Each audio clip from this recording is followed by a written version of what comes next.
I'm Tarot Oracle, and this is my soulmate reading for KB. KB probably doesn't know that this is a soulmate reading, but it is indeed a soulmate reading. Now, KB, congratulations. Number one, you have found your mental soulmate. Now, you're probably asking, what the hell is a mental soulmate? Well, let me explain. It's going to take a while, so have a seat. First off, you need to find out what's going on with his family. There's something in his family that's incompatible with you guys. So I would not ask him directly what's going on with your family, but in a roundabout way, you need to get some research in for his family. Now, let me back up. KB is in a long-distance relationship with somebody. They connect pretty well, and she's wanting to know if she should pursue other guys or pursue him. Well, that's up to you, but let me tell you all about interesting stuff that you're going to want to know. Number one, his family. Six of Cups upside down. There's something going on with the family. You need to find out what it is. In a roundabout way, you need to go do a little research, a little digging. Find out all sorts of things about his family, because there's one of those family members that either doesn't like you, is not going to like you, or you can have some issues with, or there's some weird family situation going on with him that you need to know about. So I'll definitely do some digging into that, KB. Secondly, congratulations on finding your mental soulmate. Lastly, you need to, if this is going to work out, one of you is going to need to travel, go back and forth, and, get some relationship going type of thing. Now, do have some interesting cards up here as well. We'll get to those in a minute. But for now, let's go over what a mental soulmate is. You have three types of soulmates. Let me go over, first off, for obvious reasons, a mental soulmate. Mental soulmate is somebody you can communicate with and talk to really easily.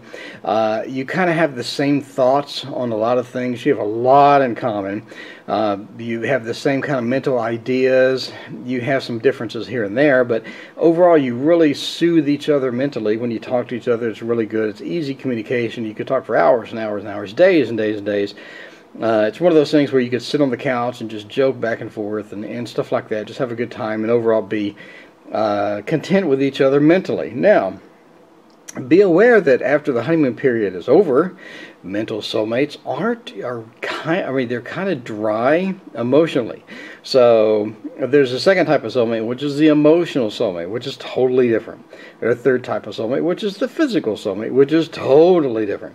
So if you're thinking that after the honeymoon period, the physical thing is just going to be hot and heavy and awesome and just going to be amazing and all that, yeah, it's not going to be so much. Of course, the honeymoon period is going to be nice. After that, it's going to be kind of dry. A mental soulmate, kind of dry physically. Again, a mental soulmate, kind of dry emotional connection. You're going to have a great mental connection. You're going to have great conversation. You're going to be like the most awesomest, buddies, I guess, friendship type of thing is mental soulmates category. But it is a soulmate, and you can if you can work through the physical dryness, you can work through the emotional dryness after the honeymoon period is over, then you can work out. Mental soulmate is fantastic for texting back and forth, talking on the phone, having fun conversations, giggling about stuff, watching movies together is mental soulmate's main category, and kind of thing like that. So if you want to pursue that, then that's up to you. Be aware that you will be very happy mentally. Be aware that there's something going on with a family. Either somebody doesn't like you or will definitely not like you, or he has a family situation that he's not telling you about that is kind of oddball. So, and again, if you want this relationship to work out, you guys are going to have to do a lot of traveling back and forth, and or one of you is going to have to move for the relationship to work out.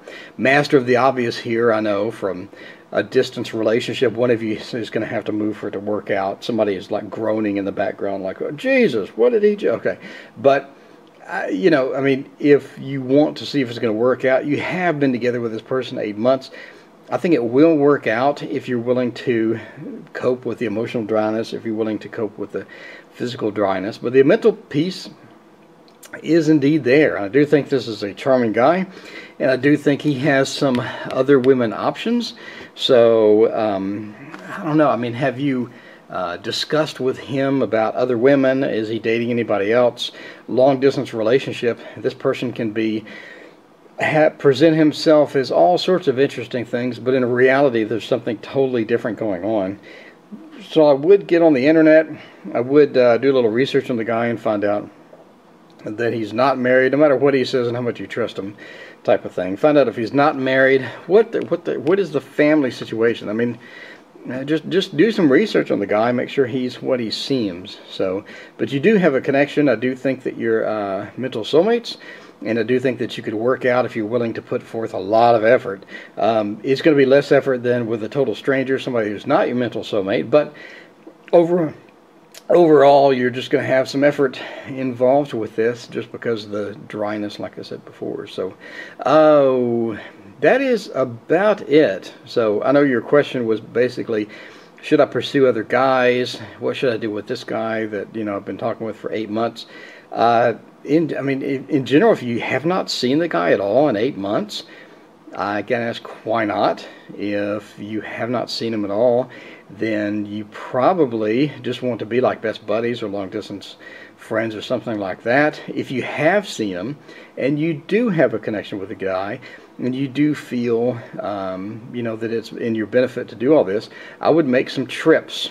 This is the Six of Swords, the trips card. I would make some trips, or have him make some trips and see how it's gonna work out. But again, do a little research. Make sure that this is the person that you're really interested in before you spend money to go tripping back and forth, type thing. Again, research the family, figure out what's going on with that stuff. And if you have not seen each other in 8 months, I'm gonna toss it out here and say, why not? Type of thing. If you have, and you're just kindling this relationship, but it's fizzling out or whatever, then it's up to you. But I would definitely stay in contact with this guy. He is your mental soulmate, and I do think that you pretty much will, if you want, you guys will know each other for the remainder of your lives and be pretty happy with it, no matter what you choose. Even if you do break up, make sure it's a good breakup. So just stay in touch with the guy and don't let him go away. If nothing else, this will be a great friend for you pretty much for the rest of your life. So that is my long reading for KB.